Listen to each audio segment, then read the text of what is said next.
Good morning children, welcome to e-learning session.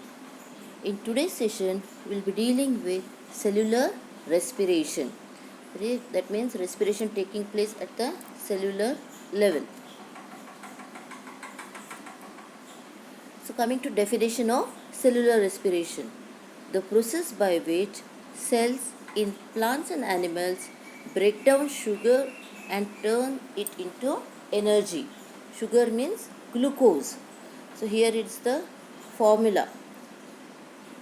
That is glucose plus oxygen gives carbon dioxide plus water plus energy in the form of an ATP.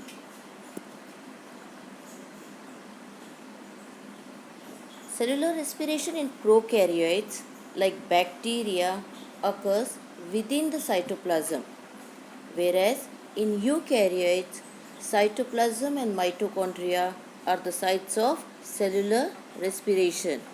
Here we can see in eukaryotes it starts in cytoplasm and is completed in mitochondria, whereas in prokaryotes it starts in cytoplasm and ends in cytoplasm.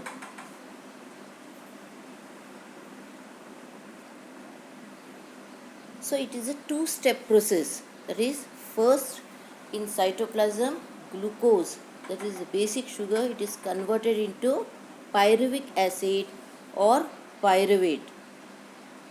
In mitochondria, this pyruvic acid combines with oxygen forming carbon dioxide, water plus ATP. Now what is this ATP? Adenosine triphosphate. Adenosine triphosphate is a special energy-rich compound that is capable of supplying energy whenever needed in the cell. So this ATP, it stores energy. It is an energy-rich compound that is capable of supplying energy whenever needed in the cell. Now each ATP molecules gives 7,200 calories of energy. So each ATP molecule, it is an energy rich compound, so it gives 7,200 calories of energy.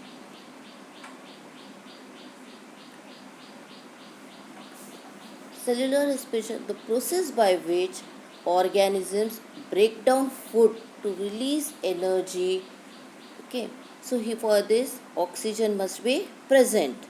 Where does this occur? It occurs in mitochondria. So here you can see glucose on combining with oxygen. This is a balanced equation. Glucose on combining with oxygen gives carbon dioxide plus water plus energy. That is ATP, adenosine triphosphate. It is an energy giving molecule used by all living cells. All cells perform cellular respiration. As I said, cellular respiration in eukaryotes takes place in cytoplasm and mitochondria. So mitochondria, these are called as powerhouse of the cell as they generate energy. In previous class, we have studied about the structure of mitochondria. So how is mitochondria? That is, it is a part for cellular respiration. So it is in the picture you can see it has a two membranes, outer membrane and inner membrane. The outer membrane, it forms a continuous boundary around. It forms a continuous boundary, whereas the inner membrane is thrown into numerous folds. The inner membrane is thrown into numerous folds. That is called as cristae. Okay. So it generates ATP. Then from the breakdown of sugars, fats, and other fuels. Here it takes place in the presence of oxygen. Then it breaks down the larger molecules into smaller molecules. That is the process called as catabolism. Then generate energy in the presence of oxygen. That is aerobic respiration.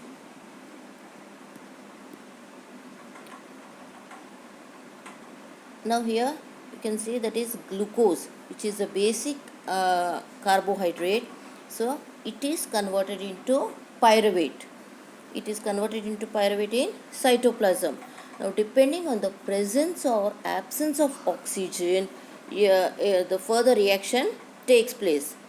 So, pyruvate, in the absence of oxygen, it gets converted into alcohol plus carbon dioxide plus energy.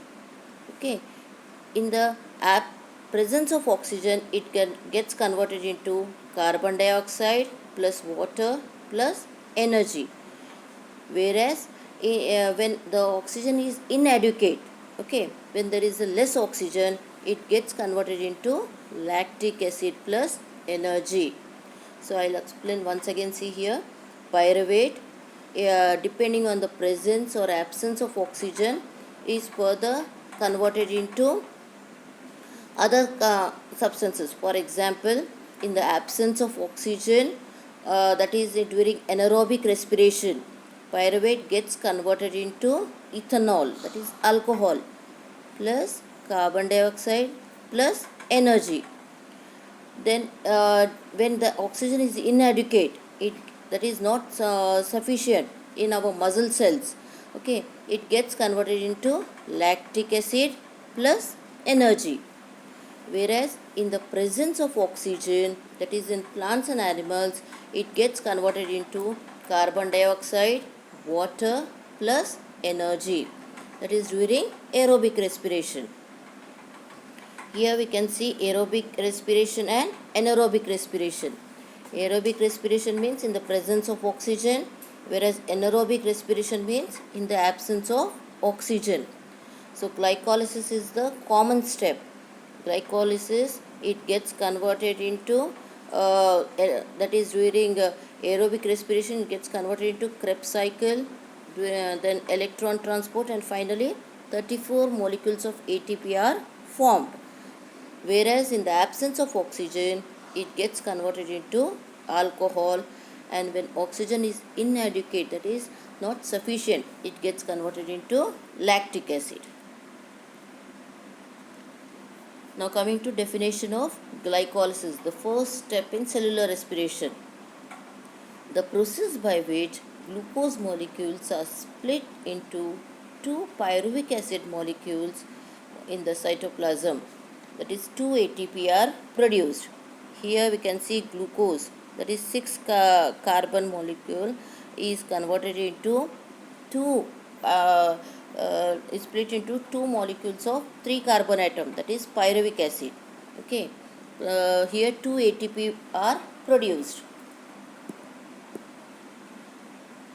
So as I said, depending on the presence or absence of oxygen, if oxygen is present, we call it as aerobic respiration. We have already studied the differences between aerobic and anaerobic respiration. Aerobic respiration takes place in the presence of oxygen. Anaerobic respiration takes place in the absence of oxygen. So here, in the presence of oxygen, glucose, it gives carbon dioxide plus water plus energy.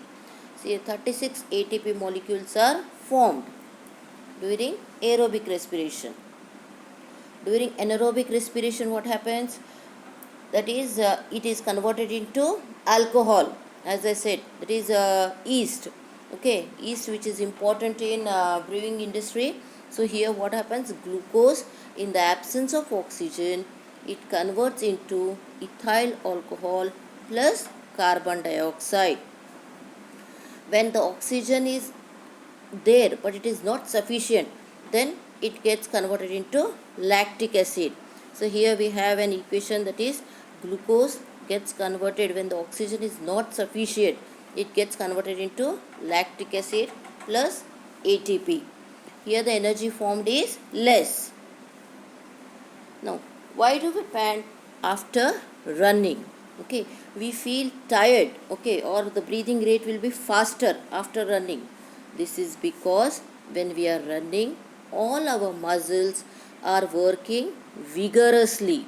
Okay, our muscles are contracting and relaxing very fast, and these contraction and relaxation, okay, for this contraction and relaxation, lot of energy is required, but we are not breathing at the same rate. Okay, as the energy is required, more energy is required, but we are not taking oxygen at the same rate. So our body does not get enough of oxygen which is required to produce energy. That's why we pant after running. That is, we feel tired due to exertion, due to insufficient amount of oxygen. So as I said, lactic acid formation. Okay, yeah, sometimes in our body also anaerobic respiration takes place. That is, pain in muscles after a workout. That is, lactic acid is formed. Lactic acid is formed. So we feel pain in muscles after strenuous exercise. Why? Because we obtain energy by oxidation of glucose. As I said, that is, glucose is broken down to give us energy. But during vigorous exercise, oxygen gets used up faster. Okay, in the muscles, the oxygen gets used up faster. So, when the oxygen is used up, then in the absence of oxygen, glucose is converted into lactic acid. So, when the oxygen supply is inadequate, the muscles use energy released during anaerobic breakdown of glucose. So, this anaerobic respiration by muscles bring about partial breakdown of glucose to lactic acid. So when our oxygen while running or during strenuous exercises, when our oxygen is used up, then our body starts using anaerobic respiration. That is, glucose is converted into lactic acid. These lactic acid, okay, accumulation of these lactic acid in the muscle causes muscle pain or cramps. Okay, so accumulation of this lactic acid, it results in the causes muscle pains or cramps. Now coming to oxygen debt.